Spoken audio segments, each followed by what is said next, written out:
Joseph Campbell once said, "We are not actually seeking the meaning of life. We are seeking an experience of being alive. An experience on this physical plane that resonates so deeply within our innermost being that we actually feel the rapture of being alive." This is the story of lives lived in the Belmont neighborhood of Charlottesville, Virginia. We didn't choose Belmont because it's down the hill from Thomas Jefferson's Monticello. We didn't choose it because it's the first subdivision in the United States. We chose Belmont because people here seem caught up in the rapture of being alive. But look around you, this story could take place anywhere.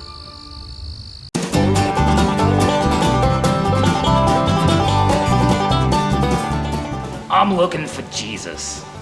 Where is he? And I said, well, if you wait right there, maybe he'll come find you. Well, I'm going downtown to the races. Well, they were certainly aware there were lesbians on the block. But, you know, we were neat and... My father had his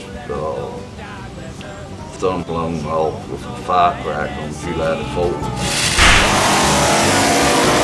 Picasso was a great artist, but he was as phony as a wooden nickel, and all he cared a damn about was money.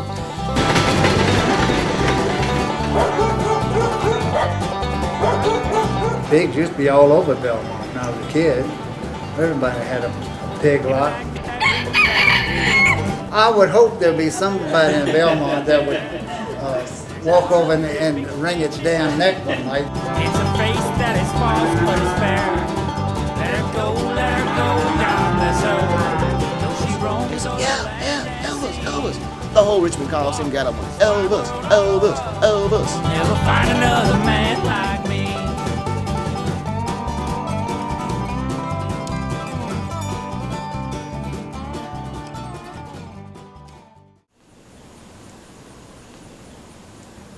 This isn't really a funny story, and it's not really an anything story. In 1891, a group of businessmen placed a neat grid of streets over the rough terrain of a horse farm. They laid out wide boulevards and service alleys to entice the upper management of the booming lumber, railroad, and textile industries to this new, planned neighborhood. Their vision was never realized. Instead, a dip in the economy drew country folk into town, and Belmont became home to the working class people. Wars came and went, the middle class emerged. Civil rights struggles came to a head. Urban renewal displaced whole neighborhoods. If truth about a person is elusive, truth about a place is nearly impossible to capture.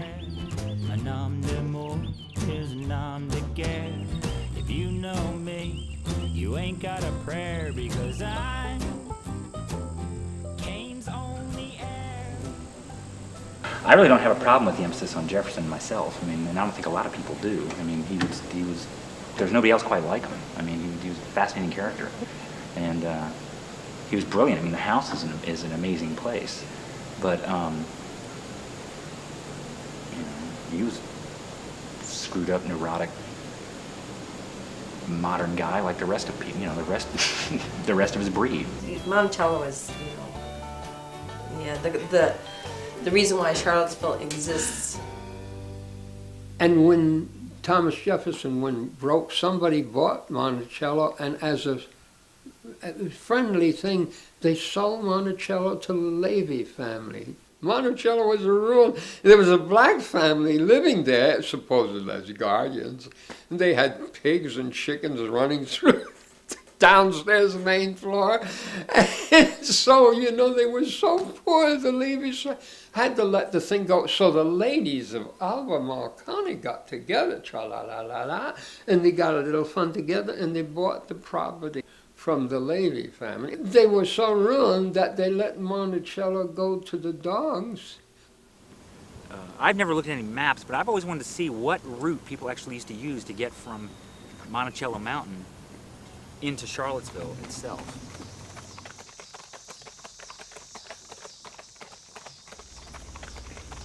Some of these streets, I think, are so narrow because I think they were built back in horse and buggy days almost, the way they look. If you ride down Avon here, it looks like a bunch of drunk engineers laid it out. my grandfather and father and all of them, you know, they lived in Belmont when they had dirt streets and all. Belmont was originally a farm. Are you aware of that? And the main house was up there.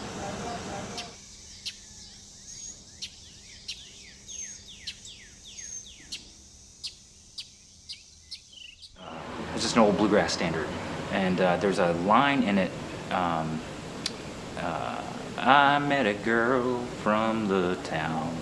I thought she'd be true. I ran away to Charlottesville, worked in a sawmill or two. There were some lumber companies down here.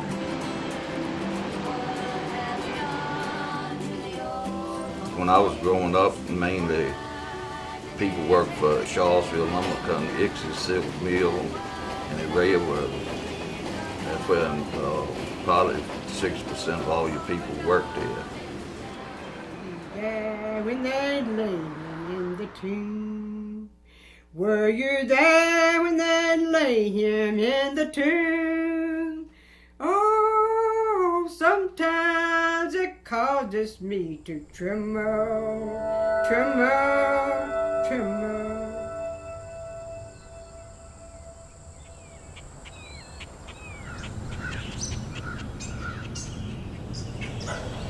From when I was a child to now, I think it's been a 180-degree turnaround.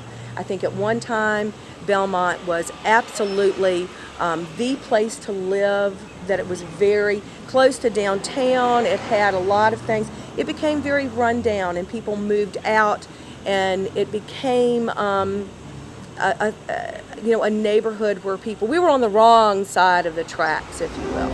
We had absentee landlords, and we had people buying up property, half a street at a time, 5 and 6 houses on the street.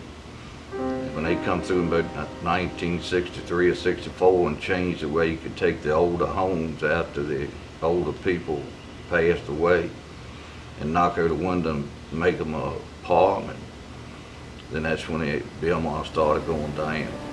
The slumlords came in and bought up these old houses and put 2 or 3 apartments in them. Then the housing project was put in down here. So all of that changes the character, I suppose you would call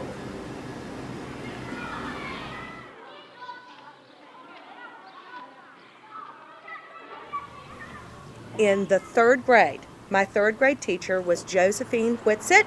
My black 3rd grade teacher who I loved. I do remember, and I do think that my mother and father were fairly liberal in their thinking at the time.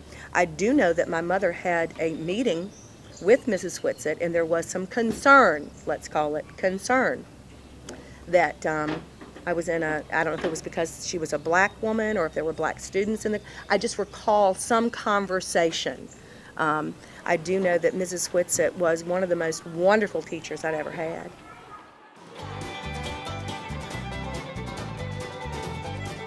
Marguerite's was a house of ill repute on the west side of Belmont. It was frequented by university students and city fathers alike. Marguerite closed her doors in 1949, but the building remained standing until the urban renewal of the 1970s.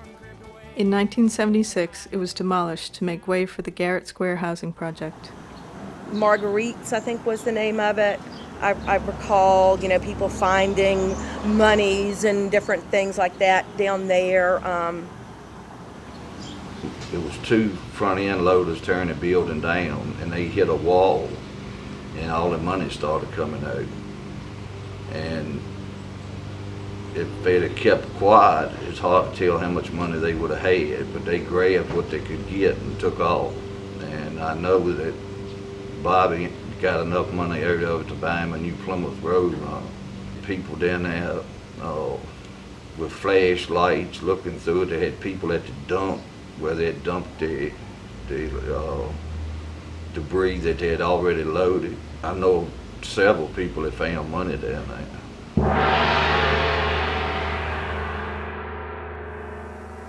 The Queen came, and so the town was all aflutter. You know, the Queen's coming. Well, she went to Monticello, the Rotunda. She might have gone out to Farmington. And all the important people of Charlottesville had to be right next to her. So the American royalty met the British royalty. An old coal tower stands by the railroad tracks at the north end of Belmont. It's a neighborhood icon, a gathering place for partiers, and a home to squatters. In August 2001, 2 young people were shot to death below the tower in the early morning hours. For 2 nights, helicopters circled the neighborhood with searchlights looking for their killer. The coal tower killings and whatnot. The guy Craig who shot the 2 kids used to live here. So, I mean, Interesting. yeah, a little bit of history there.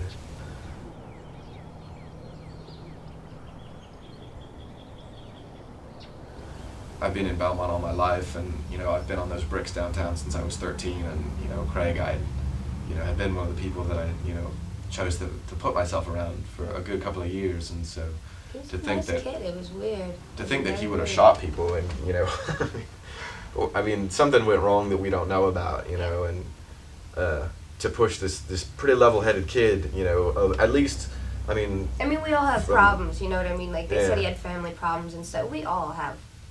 Something else happened, I think. I mean, he wasn't crazy. He wasn't anything like that. He was not, like, saving up his anger. We can all look back and say, probably went crazy afterwards. So I woke up one morning with a message on my machine saying they got Craig in the coal tower, and it was like, holy shit, this isn't possible, That morning I was up at 5 o'clock and like immediately down there to see what they did. He locks himself in some shed or something, right, and trades his bullets for food and cigarettes, and comes out of that shed and it was him. I was like, holy God. It was too weird. Seeing him on TV. Yeah. Man. It's got his picture in the paper. It's and disturbing. We all have things in our heart that are smothered and camouflaged by the world, and we're taught certain things and we believe certain things based on because the majority believes this or because this person believes that. But how many times do we take time to really look at how we feel about the situation? Am I going along with this because it's something I was brought up to believe? Am I going along with this because of it's something I was taught? Or am I truly looking inside and feeling this from my heart? We lost, 3 friends that day because, Craig and Kate and Mark, we're never going to get them back. And then, Craig's brother commits suicide. And, it's pretty heavy. Glad it's over. Yeah.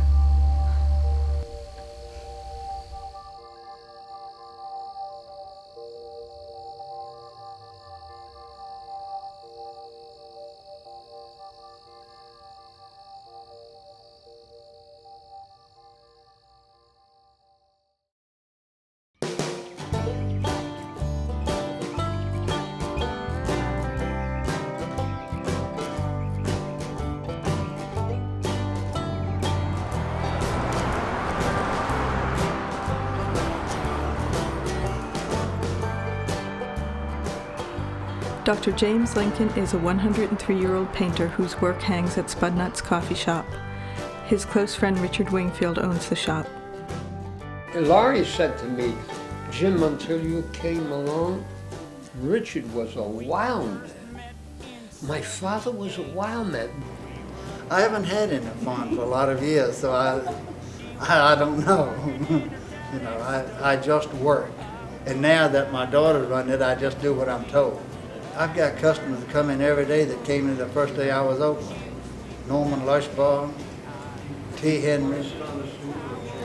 Can you think of anyone else? There are more. Right now, I can't think of them. If you was to want a house built and you needed to find a painter, a carpenter, a plumber, electrician, you could go in there in the morning and you could find them all there. One fella in the chair here, about was it a month ago? It was 2 months ago. 2 months ago, fell out of the chair. We called the rescue squad and they died on the way to the hospital. I don't know whether coffee and donuts killed him. No, I'm just joking. He was a real nice guy. He'd come in here for years and years and years. They asked me if I could do a picture of their granddaughter, and I said sure. And they finally said, well, we'll pay you. And I said, don't bother. And of course they're very proud. And he said, if you don't take this money, I'll have you take all these pictures. And you know what? When people are getting directions there, they always use spud nut as a landmark. I always say, well, you know what spud nuts are? You know what spud nuts is? And they're like, sure. You know, I mean, instantly, immediately. So spud nuts is a known place. And spud nuts too, of course. Of course, yeah. She was laid to rest.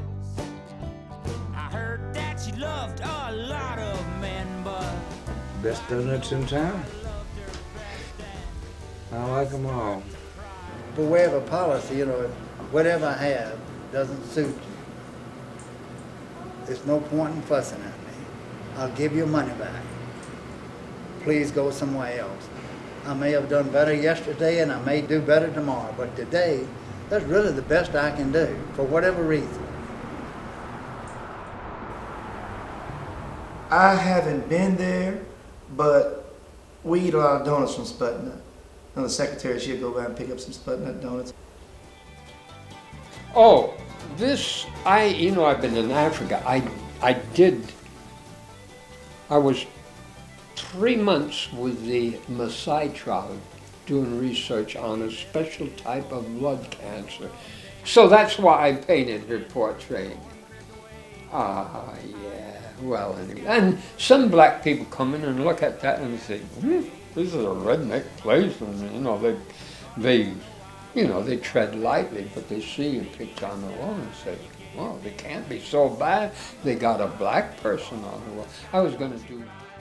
Because I listen to other business people bitch about their customers. I have no bitches. They're all nice. Even though they're in a hurry, they're on their way to work, they're not pushy and be rude or anything. They're generally not like that. They're just nice people. Yeah, I mean, if they are, it's kind of odd.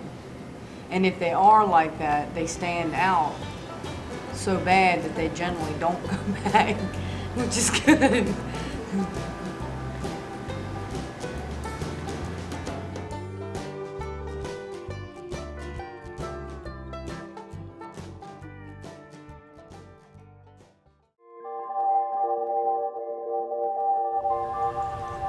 You from Belmont? You one of them hard nuts, ain't you? I said, yeah, maybe. Belmont used to be a white working class enclave. Like bad news, like it's wrong side of the tracks.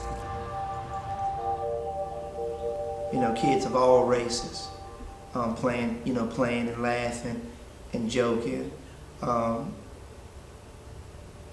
can say the kids, because when I first got here, it was, I don't want to say it was all black, all white. I mean, I didn't see a lot of black kids, with a lot of white kids. I didn't see a lot of white kids with a lot of black kids. I'm actually glad that I've left this area since a lot of the shootings have started. I mean, I hear they're getting bad. Are they really getting bad, or is a lot of hype?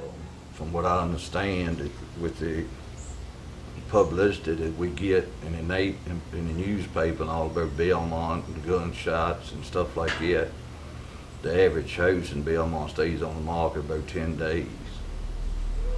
So we must be doing something right.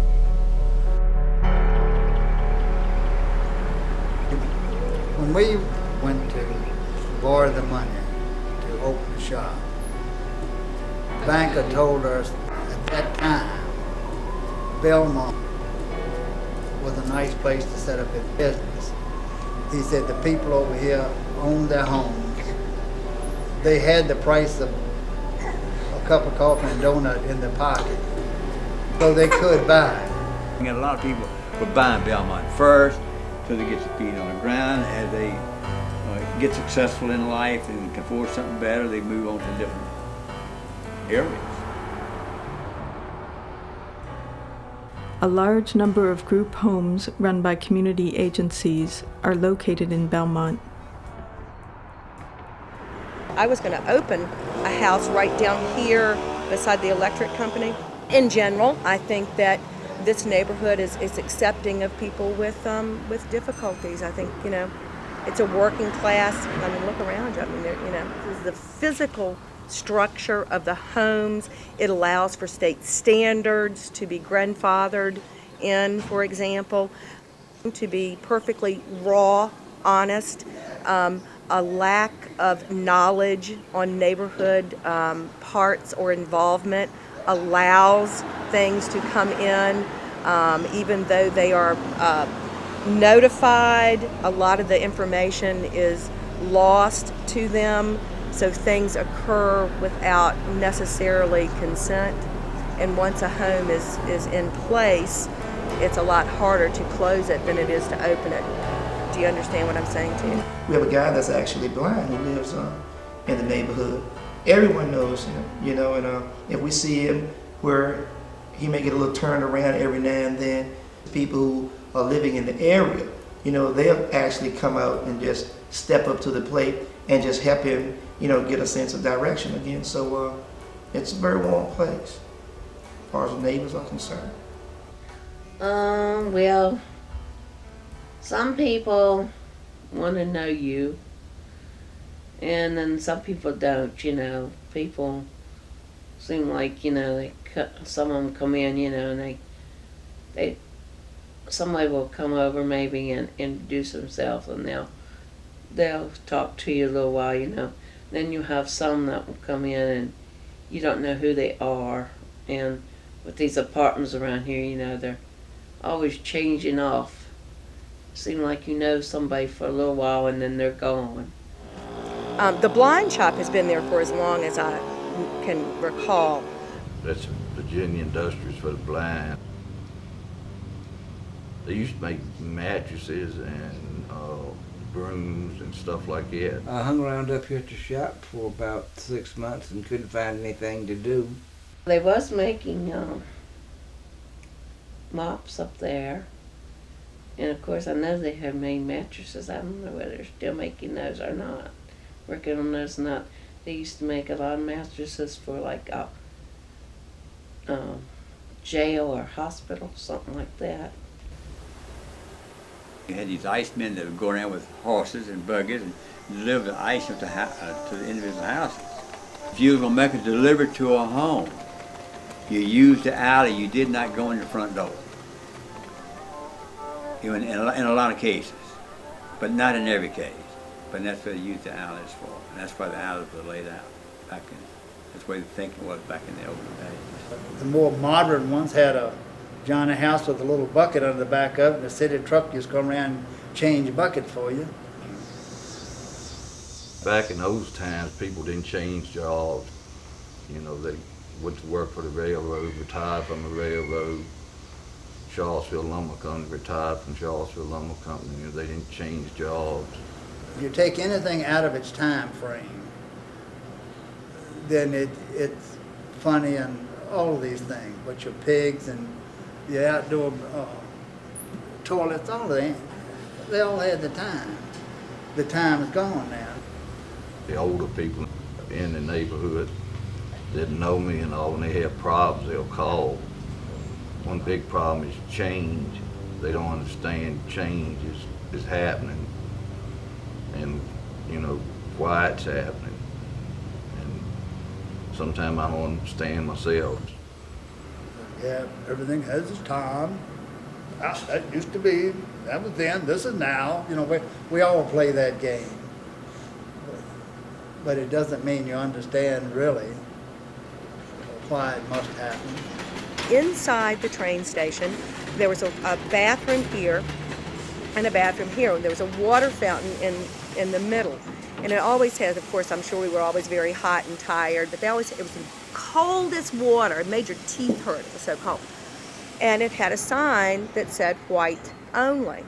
Around the back there was this like closet looking kind of small door, and it had a sign on it, and it said colored. And I must not have been old enough to read it, because I remember asking what it said or whatever.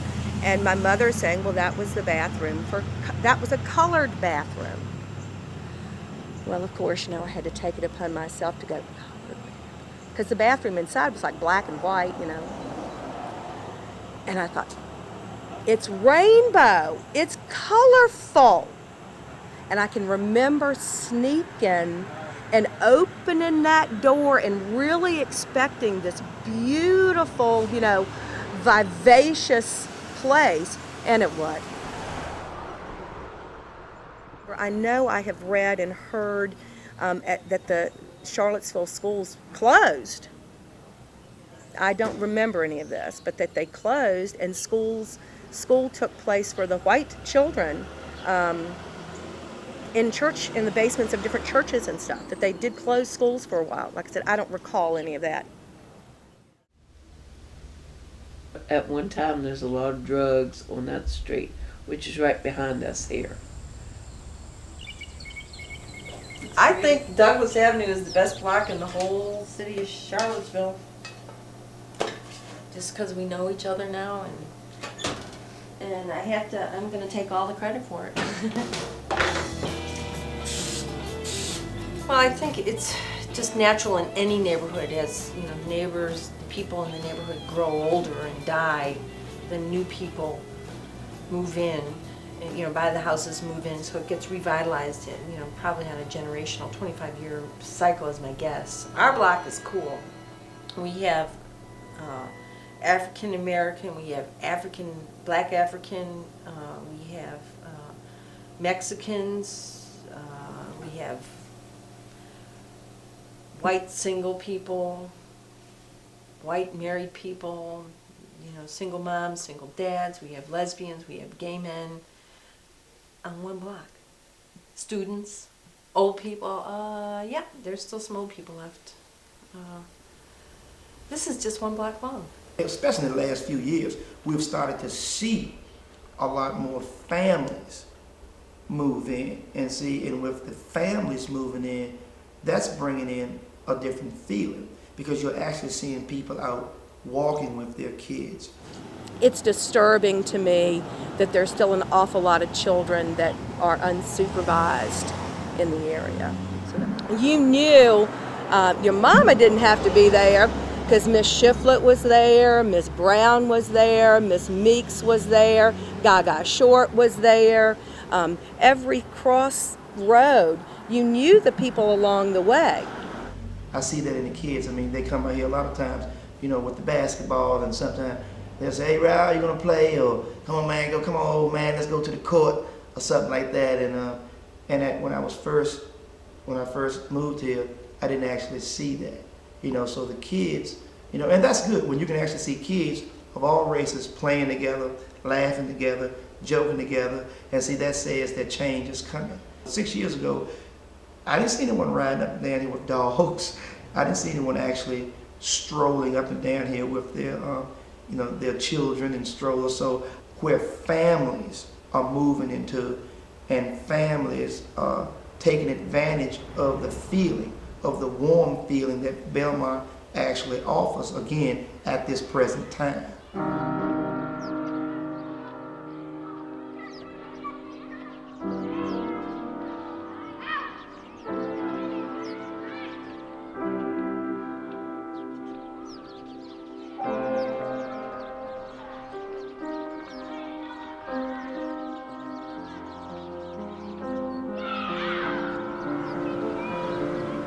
They're going over and cut down those beautiful oak trees and put in, I think it's a basketball. I think the area to play basketball, and the big tree there at the top, they cut it down, make that little playground you see up there now. All of them were just big trees, beautiful old big oak trees. But trees have a purpose in a period of time too. And then they get in the way and have to be cut down, and we can think of nice it used to be with it there in the shade, but again, like everything else, everything changes, and it must. We hold on to it. The best you can do is hold on to the memory and let the trees go wherever they have to go. And we can cut down those, and then we can start running around planting little trees all along the road because we have a great affection for trees. They just happen to be in the wrong place, I suppose.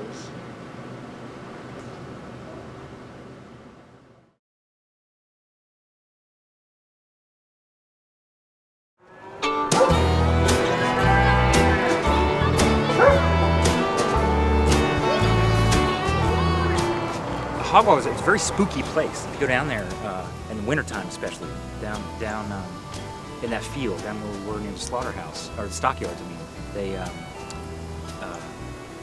it's a really, really spooky place in the wintertime when it's completely desolate and frozen.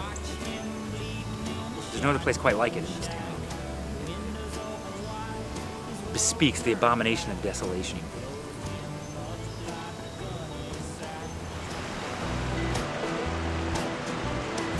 I grew up down next to the stockyards.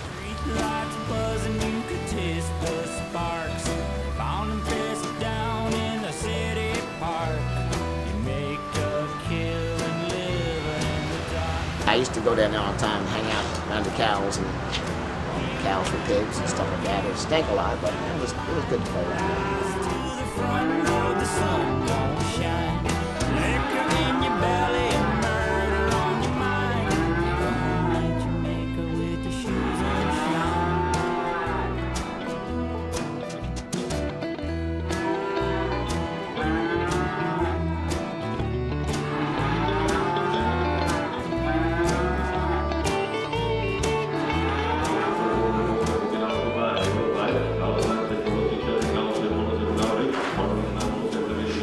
This is the heart of Hogwaller, the stockyards in Hogwaller.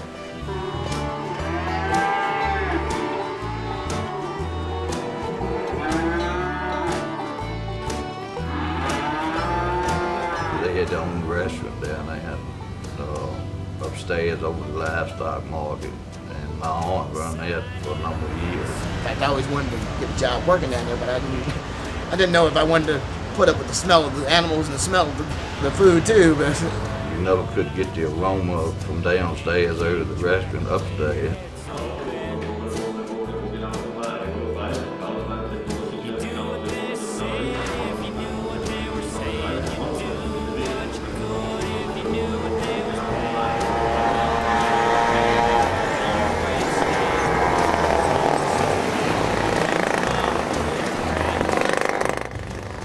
It had a special name to which people don't want to hear. It was always called a Hogwaller. It offends some people now that it's still referred to as that. That was known as Hogwaller. And now they got a housing project south and it's called Hogwaller South, I think. They now call it a Carlton Edition, which is fine. And as far as using the Hogwaller name, we try to refrain from doing that. And at one time, that was quite a business. Now with the town growing up around it, you know, we have all, I don't know that the people are bitching, but I would imagine they would. But again, they're a holdover from yesterday. Whether it's good or bad or right or wrong, I don't know. But Hogwaller has always been near and dear to my heart, just because there is no Starbucks here. There will never be a Starbucks in Hogwaller, probably in my lifetime. There's no Banana Republics.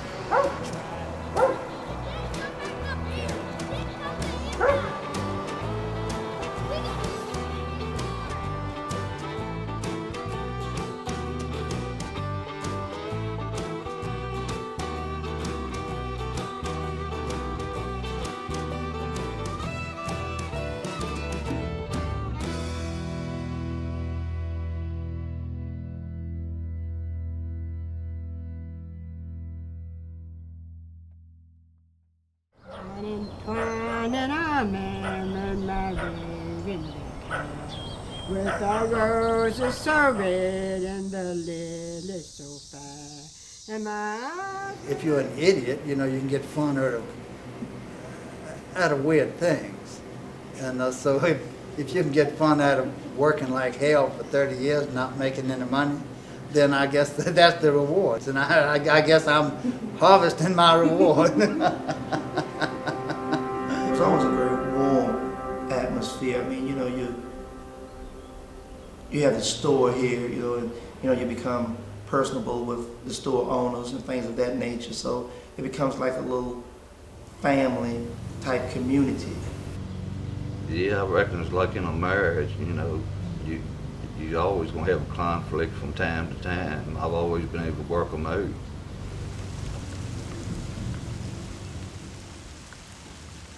Very much treat people as you would want to be treated, I believe. You know, a lot of my friends, him included, like to completely make fun of university students, you know, scream at them when they go by, and if I don't want to be treated like that, I'm not going to do it to anyone else. I mean, I'm very open about a lot of, you know, I like to be friends with a lot of different people, and I don't think that there's always the black and white, the right and wrong.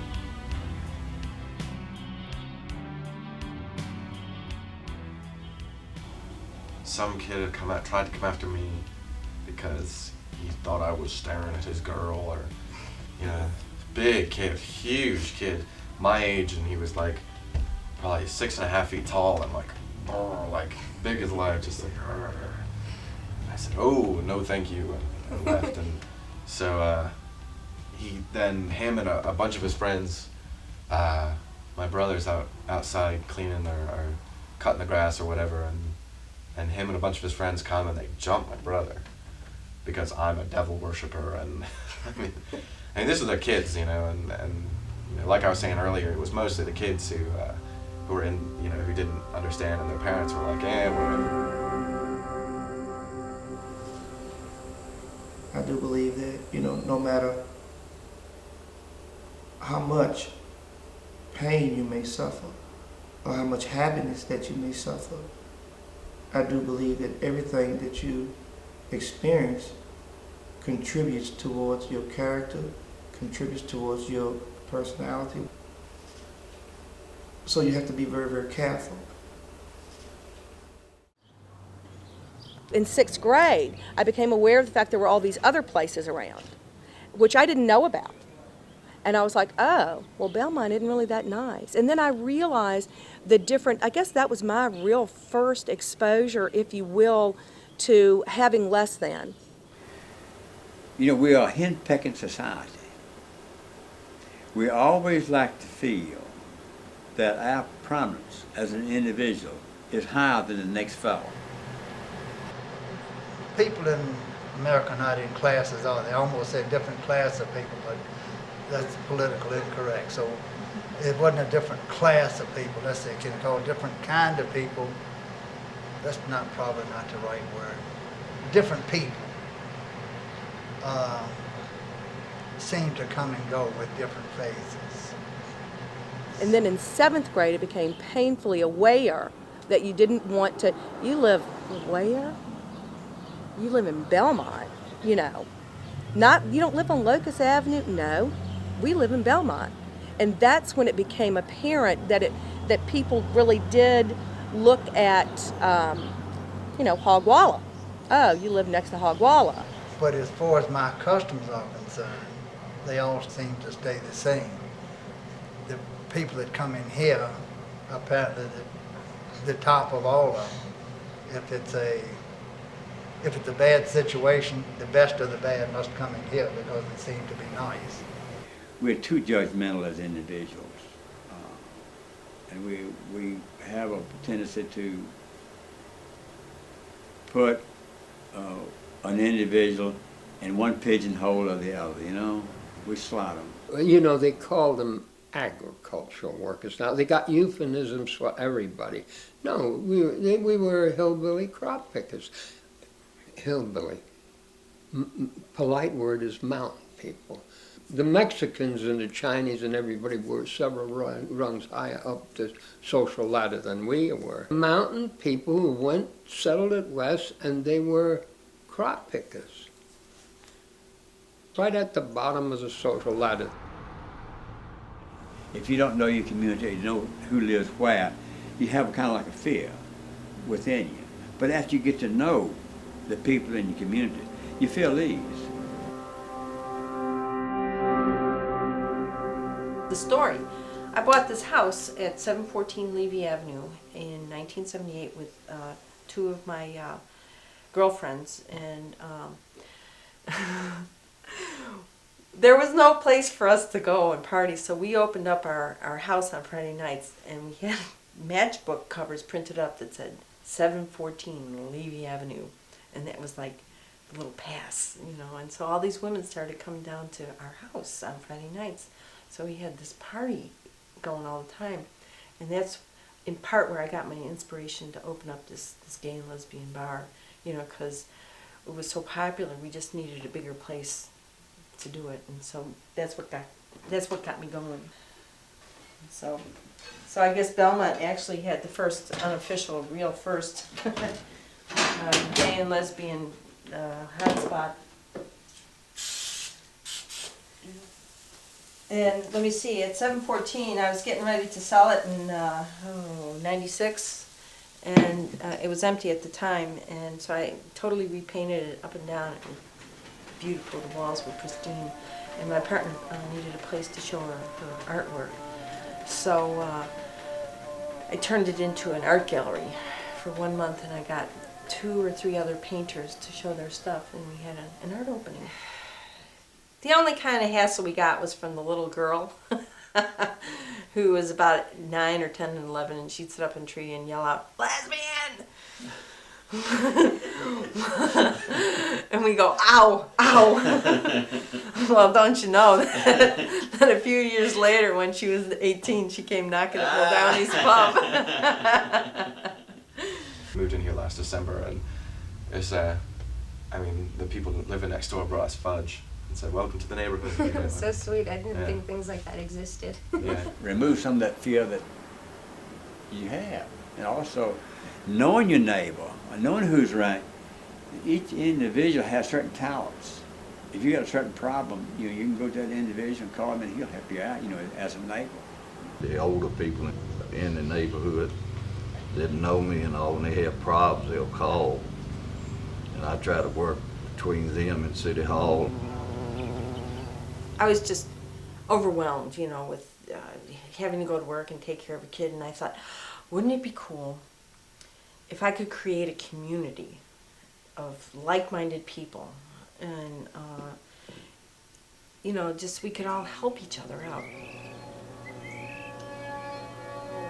I was in a position where I could use smoke and mirrors to buy houses, and I ended up buying 4 houses on this block. And as time went by, I would sell or rent these houses to my friends. By 93, I had 5 houses. The fabric of this street began to change, and it was so cool. And if it weren't for Pam doing babysit trades with me, it would have changed our whole lives. A couple of years ago, we had sort of like, it was dubbed Goth House by the outsiders, where we all, you know, partied and hung out. And that was just over here by the graveyard. You're never going to walk to any other place probably in the country and see punks and goths getting along as well as we do here. Sometimes I'll talk to you and then other times I won't. So we know some of the neighbors on the street and then others we don't.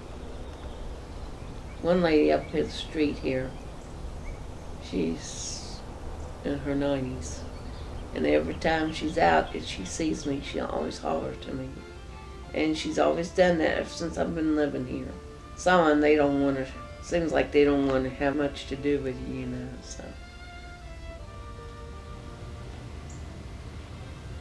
I have lived at other places, but I've always either had a business in Belmont or lived in Belmont. And I intend to die in Belmont, I reckon. I haven't found anywhere I like any better. Well, I could die here. You know, it's warm, it's nice.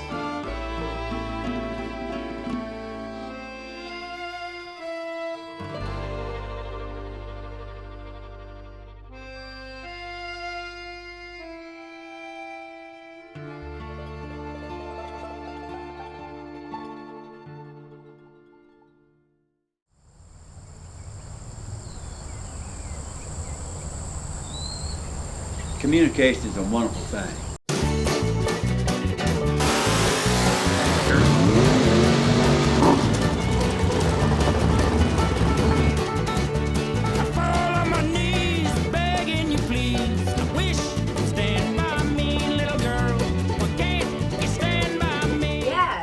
Yeah, Elvis. The lip syncing and dance. I love it. Yeah, when you see him, you think of Belmont because you'd always see him walking up and down the sidewalk. Yeah, but he was kind of quiet. He never had too much to say. Lived there most of my life. It's a tattoo I had made this past August 16th, exactly 2:30 in the afternoon, the time they had found Elvis laying in the bathroom floor at Graceland. Nobody ever knew me for who I was or what I did and stuff like that. They always thought I was a nerd, which I was. I was the wire rim tortoiseshell glasses and the pocket protectors and the coats and the bow ties and all that stuff, you know. So I was pretty much the poster boy for the nerds in those days.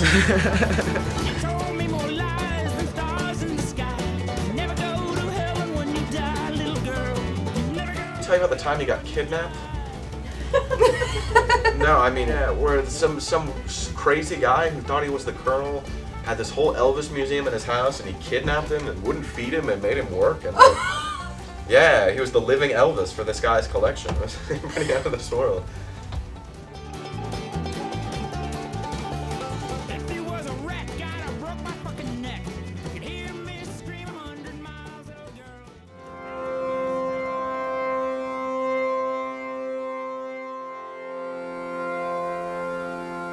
I was given brown paper by some grocers, and I thought it was glorious. And I would draw, I would sketch on brown paper. And then there were butchers, and they used some white wax paper, and I thought it was having a white paper to draw on. That's how I started at 6 years old. And then I started watercolors about, I don't know, 8, 9.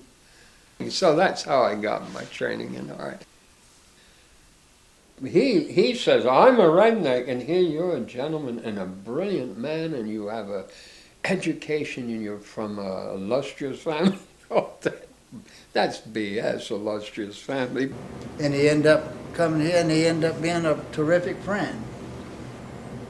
In fact, he's one of the, I don't want to use the word smart,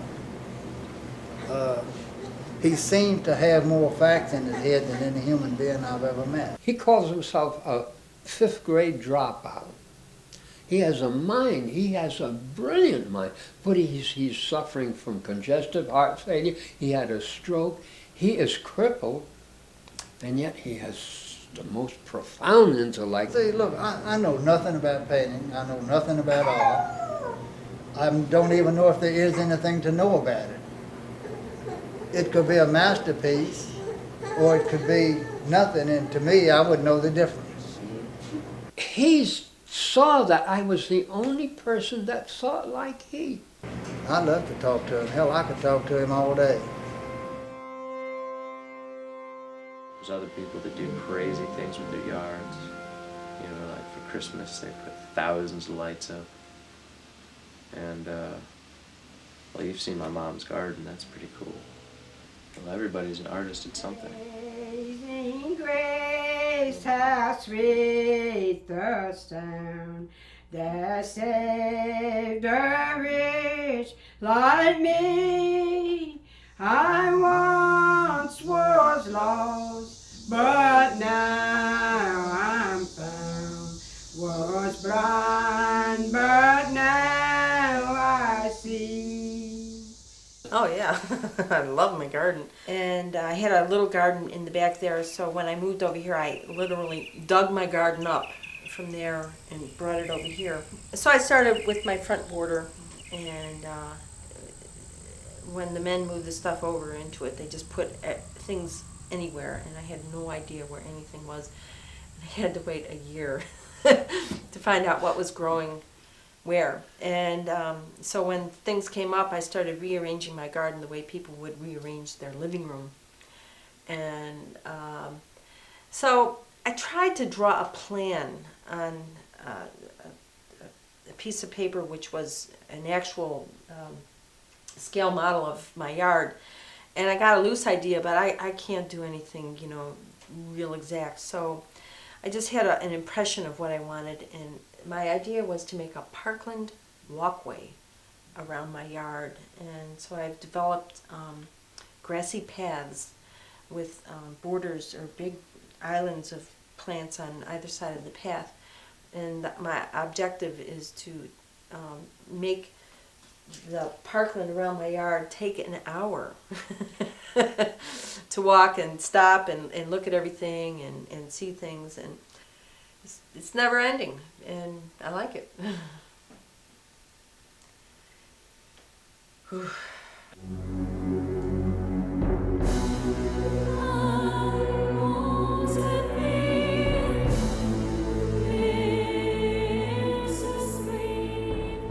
No, don't ask him about music. You know, my goal is so that one day someone is going to pick up one of my songs and say, yeah, you know, I'm not alone. I mean, everybody, like Dog from the goth scene lives in Belmont or has lived in Belmont at some point. I mean, it's as true as it gets. Everybody come here and be an artist. Yeah. And we'll all live in a big hippie goth commune together, and it'll be great. Yeah.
It's half the stuff you can't even read, you know. You don't know what it means. Like, it's got these different little, I don't know what they are, Arab type looking things.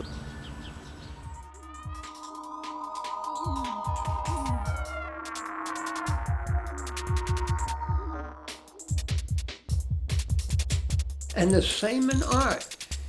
Picasso, at first we were friends, and then I said, well, why go to extremes? And of course, he took umbrage at my remarks, and we were no longer friends. I was very friendly to him at first.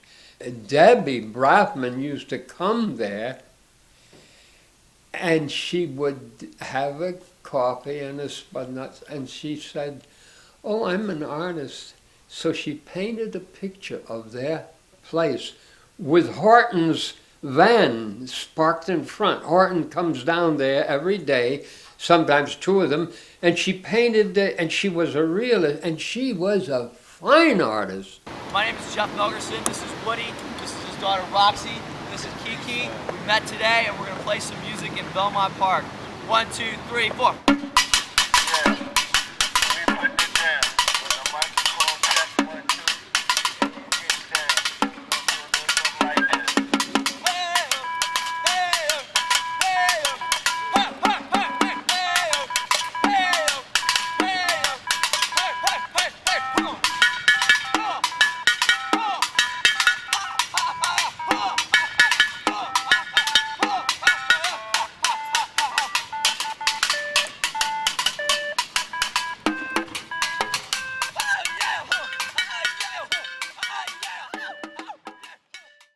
Atlantis was a large island and sunk into the sea. All right, hallelujah, praise the Lord. Oh, I mean, I've messed the thing up. This program is made possible in part by the Charlottesville Albemarle Community Foundation.